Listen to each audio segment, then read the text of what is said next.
Hello, hi everybody. Um, my name is Viktor Rakovich. I'm the owner and artisan perfumer at Press Gurvis Perfumery in Marathon, New York. And this is my count of Creation Imperial Mystery with John Parker. Let me just show you a little bit of my perfumery. This is where John and I collaborated, and we worked on the fragrance design, and this is where I'm making it. Let's set this up. Okay, and I prepared a little slideshow for you, which I will begin now.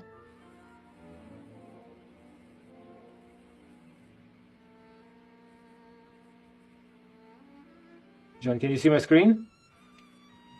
Oh, very well. Again, welcome. As you've already met and you know everything about John Frobel Parker, he's an author who spent over 20 years researching history's one of the most enduring mysteries. And at the end of 2024, John walked into my perfumery and we began a conversation. The mystery, the book that John was writing, he was finishing, was about, as you know, whether Grand Duchess Anastasia Romanov truly survived the execution of the imperial family in 1918 and lived as a woman known as Evgenia Smetisko. When John came in, he was very curious about my background, where I was from, and what made me become a perfumer. And then he shared his goal, which was to create a fragrance that would accompany the launch of his book. A scent that could hold the story the way the book holds words. And as I'm Russian, and at the moment something shifted in me. It was absolutely it was not just a regular commission. I realized it was something else entirely. Yeah. And so when John first asked, many ideas flooded immediately, but beneath all of them, three things were clear, and I grasped from the very second that it had to be unapologetically Russian, the scent. It had to be unisex, and it had to be true to its era. In the early 20th century, Russia and Europe, perfumes were not divided into masculine and feminine yet. Fragrance was a luxury, and luxury belonged to all who could afford it and who could reach it. And perfume was a marker of refinement, not of gender.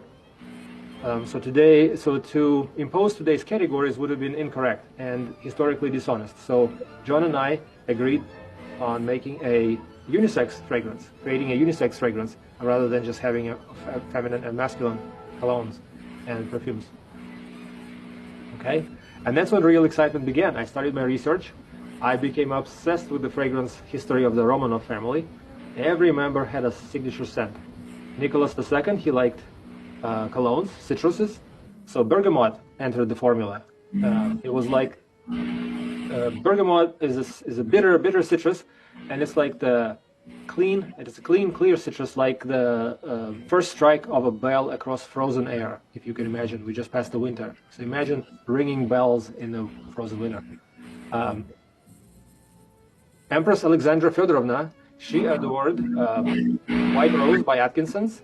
That's a British perfumer, British perfume house, a heavy aristocratic floral. So the rose entered the formula, present but restrained. Honoring if a rose had to be without overwhelming other ingredients. Rose could easily overpower all others. And Anastasia herself, I found out that her favorite note was violet. And her favorite perfume was Violet Purpur by Coty. Coty is a French perfumer. At that time, it was released for about 2-3 years. It was new at the time, but now, of course, it's a remarkably known, well-known brand that's still around. But at that time, Coty was just beginning. Can you imagine? So the violet in that, from accounts that I read about this creation, it was not theatrical. Violet was not loud. It was shy, shrinking violet that were very close to skin, elegant and mysterious. So I really devoured all kinds of information that I could find about the research, so to make it layered and to make it accurate. So other ingredients. So what we also knew that it had to feel like luxury, like aristocracy. the power of earth and ceremony all at once.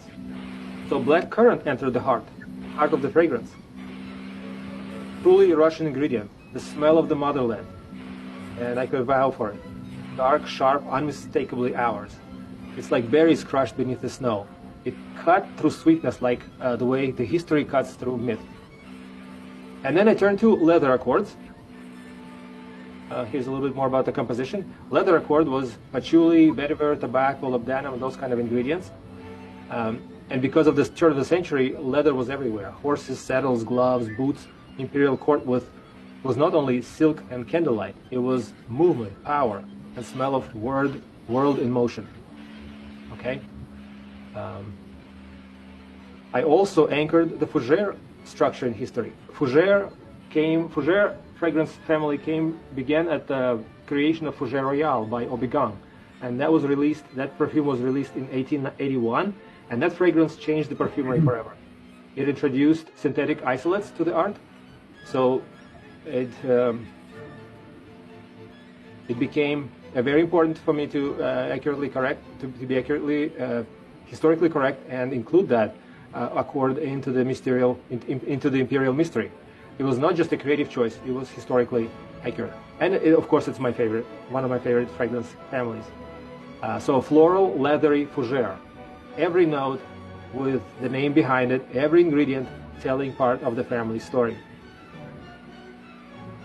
So how long did it take it? Was it difficult? Let's see. Jean, what do you think? I think I struggled for a little bit, right? So for a few months we stumbled across, and it wasn't easy to find the right balance at first.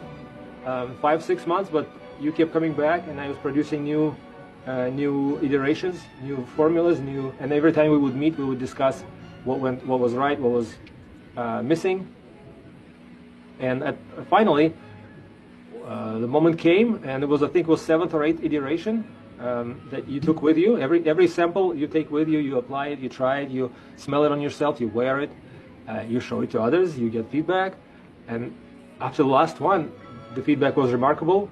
There was almost nothing left to say.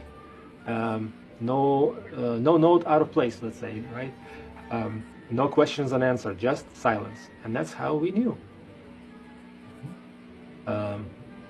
Mystery to me, it has to be still feel unfinished. So mysterious, like the creation of that, had to be composed, finalized, but still unfinished in the mind, as mystery has to speak for itself. Yeah. So this project means a lot to me personally. I'm Russian, and Anastasia is part of the world where I come from. It's part of my history, part of my blood and heritage. And John Parker you spent 20 years, 25 years. John just told me yesterday it was 25 years, right?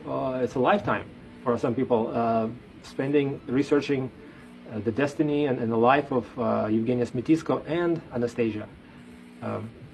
So he built a case, he wrote the book, and then he walked into my perfumery. So for Russia to have to be involved in a project like this is honor and absolute pleasure. But for me, it also became a dream. But for me, it became a reality. So Imperial Mystery is not just a fragrance to me; it's a relic. Okay, and if Anastasia was standing behind me and she smelled the perfume with us, I think she would recognize the violet, of course, first, and then she would recognize the rose and blackcurrant, but also as deep as Russian soil. Yeah, she would recognize blackcurrant immediately, right? So I think she would like it, and she would enjoy it very much. And because mystery is not meant to conclude, it is meant to echo. Just like that, that perfume should echo and through the times, and bring the story closer to reality, and to feel the story on people's skin as well. So hopefully you enjoyed it, and you'll have a chance to try the fragrance, and let John know your feedback. What do you think of the fragrance? What do you like about it? What do you know? Maybe what isn't finished? Do you still see a mystery in it? Is there anything that you think is missing there? We would like to know and have your feedback. It's been my pleasure sharing my story with you. So thank you very much for your time. Спасибо большое. Thank you, John. Thank you so much. Thank you for the opportunity. Okay, goodbye.